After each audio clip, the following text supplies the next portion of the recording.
Hello, praise the Lord. இந்த நாளுக்கான வேத வசனம் யூதாவின் புஸ்தகம் 20வது வசனம். நீங்களோ பிரியமானவர்களே, உங்கள் மகா பரிசுத்தமான விசுவாசத்தின் மேல் உங்களை உறுதிப்படுத்தி கொண்டு பரிசுத்த ஆவிக்குள் ஜெபம் பண்ணுங்கள் என்று சொல்லி அந்த வசனத்தில் வாசிக்கிறோம். நம்முடைய விசுவாசத்தை துவக்குகிறவரும் முடிக்கிறவருமாய் இருக்கிற இயேசுவின் நாமத்தில் உங்களை வாழ்த்துகிறேன். நம்முடைய விசுவாசம் பிரச்சனைகளை பார்க்கிற பொழுது அது ஒரு படி மேலே எழும்பி நிற்க வேண்டியது அவசியமாயிருக்கிறது. விசுவாசத்தை துவக்குகிறவரும் முடிக்கிறவருமாயிருக்கிற நம்முடைய தேவன் நம்முடைய விசுவாசத்தை வைத்து இந்த உலகத்தை ஜெயிக்க வேண்டும் என்று அவருடைய சித்தமாய் இருக்கிறது என்பதை உணர்ந்து கொள்ள வேண்டும். தம்முடைய பிள்ளைகள் தோற்று போகக்கூடாது.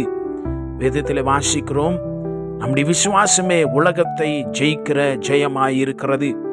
அப்படி என்று சொன்னால் பிரச்சனைகளை பார்க்கிற பொழுதும் நெருக்கங்களை பார்க்கிற பொழுதும் உங்களுடைய விசுவாசம் மேலோங்கி நிற்க வேண்டுமே தவிர உங்களுடைய விசுவாசம் உடைந்து போகக்கூடாது. உங்களுடைய விசுவாசம் சரிந்து விழுந்து போகக்கூடாது. நாம சொல்லணும்னு சொன்னா, ப்ராப்ளத்தை பார்த்த உடனே நம்மளே மனமுடைந்து போய்விடக்கூடாது என்று தான் ஏசப்பா நம்மிடத்திலிருந்து எதிர்பார்க்கிறார். இன்றைக்கு தேவன் விசுவாசத்தில் வளர்ச்சி அடைந்து கொண்டே இருக்க வேண்டும் என்று தேவன் விரும்புகிறார். ஜெயத்தின் மேலே ஜெயத்தை காண வேண்டும் என்று தேவன் விரும்புகிறார். பிரச்சனைகள் வருகிற பொழுது உலகமும் பிசாசும் இவன் இப்ப விழுந்து போவான், இவனால் எழுந்திருக்க முடியாது என்று சொல்லி உலகமும் பிசாசும் கைகொட்டி சிரிப்பதற்கு ஆயுத்தமாய் இருக்கிறது. ஆனால் தேவனாகி கர்த்தரோ என்ன சொல்றார் தெரியுமா? உன்னால முடியும், நீ எழும்பி ஓடிவா, நான் உன்னோடு இருக்கிறேன் என்று சொல்லி தேவன் சொல்ல விரும்புகிறார். இந்த விசுவாசம் என்பது நாளுக்கு நாள் கட்டப்பட வேண்டியது அவசியமாய் இருக்கிறது. God likes to build your faith. உங்க விசுவாசத்தை கட்ட விரும்புகிறார். எபேசியர் 2ஆம் அதிகாரம் 22வது வசனத்துல நீங்க ஏசப்பா மேல பரிசுத்த ஆவிக்குள்ள என்ன ஸ்பிரிச்சுவல் டேர்ம்ஸ், நீங்க ஆவிக்குள்ள உங்களை தேவனுடைய வாசஸ்தலமா ஒரு பில்டிங் மாதிரி கன்ஸ்ட்ரக்ஷன் பண்ற மாதிரி உங்க வாழ்க்கையை தேவன் கட்டி எழுப்பி கொண்டிருக்கிறார். அல்லேலூயா. இந்த கட்டி எழுப்புகிறார் என்று சொல்லுகிற பொழுது இந்த கட்டடத்துக்கு அவசியமானது எது தெரியுமா? மிகவும் முக்கியமானது ஃபவுண்டேஷன், அடித்தளம் தான் ஒரு கட்டடத்துக்கு முக்கியமானது என்பதை நாம் விளங்கி கொள்ள வேண்டும்.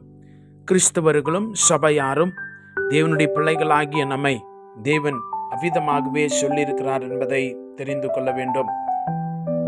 1 கொரிந்தியர் 3ஆம் அதிகாரம் 9வது வசனத்தில் நாம் வாசிக்கிற பொழுது, நாங்கள் தேவனுக்கு உடன் வேலையாட்களாய் இருக்கிறோம், நீங்கள் தேவனுடைய பண்ணையும் தேவனுடைய மாளிகையுமாய் இருக்கிறீர்கள். உங்களை தேவன் ஒரு மாளிகை மாதிரி கட்டி எழுப்புகிறார், கன்ஸ்ட்ரக்ட் பண்ணி கொண்டிருக்கிறார் என்று சொல்லுகிறது. அப்படி உங்களை கட்டி எழுப்புகிறார் என்று சொன்னால் அதில் அடிப்படையாய் உங்களுடைய விசுவாசம் அடங்கி இருக்கிறது. தேவன் பேரிலே அன்பு அடங்கி இருக்கிறது. தேவன் பேரிலே பரிசுத்தம் அடங்கி இருக்கிறது. தேவனை சார்ந்து கொண்டு வாழுகிறதுல இருக்கிறது. வார்த்தையை நம்புகிறது இருக்கிறது. இவைகள் எல்லாம் இருந்தாலும் தேவன் பேரிலே வைக்கிற அந்த விசுவாசமும் கட்டி எழுப்பப்படுகிறது என்று பொருளாகிறதாய் இருக்கிறது. அல்லேலூயா. கர்த்தருடைய பரிசுத்த நாமத்துக்கு மகிமை உண்டாவதாக. இன்றைக்கு உங்களுடைய விசுவாசம் எந்த அளவுக்கு கட்டப்பட்டிருக்கிறது? How much you are strong in Christ Jesus? How much you are matured in your faith? எந்த அளவுக்கு உங்களுடைய விசுவாசம் கிறிஸ்துக்குள்ளாய் வளர்ந்திருக்கிறது? எந்த அளவுக்கு உங்களுடைய விசுவாசம் உறுதிப்பட்ட ஒன்றாய் இருக்கிறது? சொல்ல முடியுமா? நான் ஒவ்வொரு மாதமும் ஒவ்வொரு ஞாயிற்றுக்கிழமையும் என்னுடைய விசுவாசம் கொஞ்சம் கொஞ்சமாய் அதிகமாகிறது என்று சொல்லுகிறீர்கள் என்று சொன்னால் கர்த்தர் உங்களை அதிகமாய் ஆசீர்வதிப்பார். தேவனுடைய திட்டம் அதுவாய் இருக்கிறது.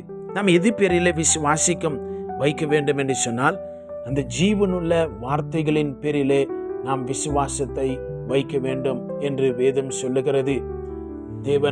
வேதம் சொல்லுகிறது. அப்போஸ்தலர் நடபடிகளிலே 20ஆம் அதிகாரத்திலே 32வது வசனத்தில் நாம் வாசிக்கிற பொழுது, இங்கே நாம் வாசிக்கிறோம், அங்கே தேவனாகிய அந்த கர்த்தருடைய வார்த்தைக்கு இவர்கள் வளரும்படி நான் ஒப்புவித்தேன் என்று சொல்லுகிறதை நாம் அங்கே பார்க்கிறோம். அந்த வார்த்தைகளிலே விதமாய் வாசிக்கிறோம், பரிசுத்தமாக்கப்பட்ட அனைவருக்குள்ளும் உங்களுக்கும் சுதந்திரத்தை கொடுக்கவும் வல்லவராயிருக்கிற தேவனுக்கும் அவருடைய கிருபை உள்ள வசனத்துக்கும் உங்களை ஒப்பு கொடுக்கிறேன் என்று சொல்லி, உங்களுடைய விசுவாசம் அதிகமாக வேண்டும் என்று சொன்னால் தேவனுடைய வார்த்தையின் மீது உங்களுடைய கவனத்தை நீங்கள் செலுத்த வேண்டியது அவசியமாக இருக்கிறது. இந்த வார்த்தை மேலே நீங்கள் நம்பிக்கை வைக்கிற பொழுது, விசுவாசிக்கிற பொழுது உங்களுடைய விசுவாசம் மிக உறுதியாய் வளர்ந்து விடும்.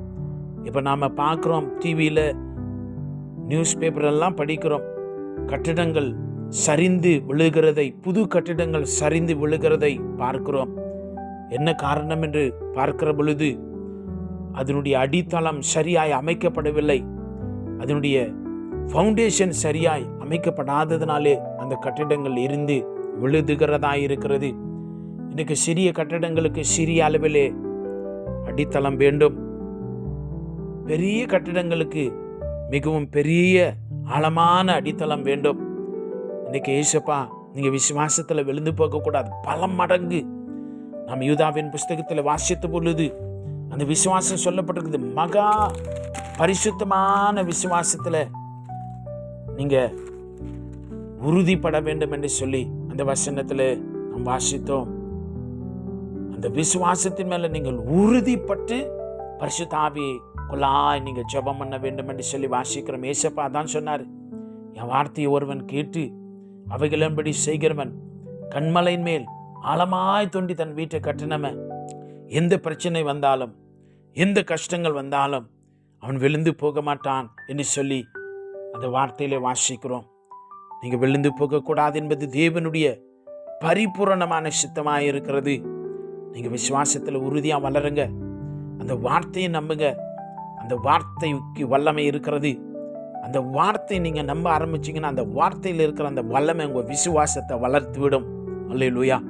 அப்போ அந்த மகா பரிசுத்தமான விசுவாசத்தினாலே நீங்கள் ஜெயங்கொள்ளுவர்களாய் நீங்கள் மாறுகிறதுக்காய் கர்த்தருக்கு ஸ்தோத்திரம். நாம் செபிக்கலாம். பரிசுத்தர், பரிசுத்தர், எங்கள் விசுவாசத்தை துவக்குகிறவரும் முடிக்கிறவருமான எங்கள் தேவனே, இன்றைக்கு பிரச்சனைகளும் பாடுகளும் நெருக்கங்கள் வருகிற பொழுது அவைகள் எங்களுடைய விசுவாசத்தை அசைத்து பார்க்கிறதா இருக்கிறது. இன்றைக்கு எங்களுடைய விசுவாசம் அசைக்கப்படக்கூடாதபடி அவைகள் உறுதிப்பட வேண்டும் என்று சொல்லுகிற நம்முடைய வார்த்தைகளுக்காய் ஸ்தோத்திரம்.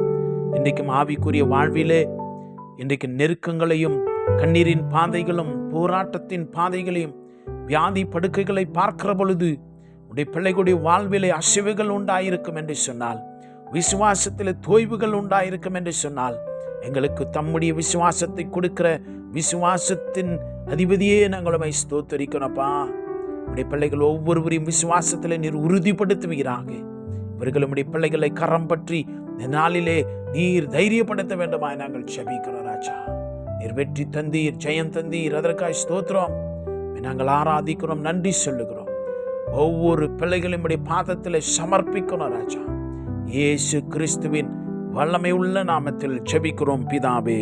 ஆமேன். God bless you.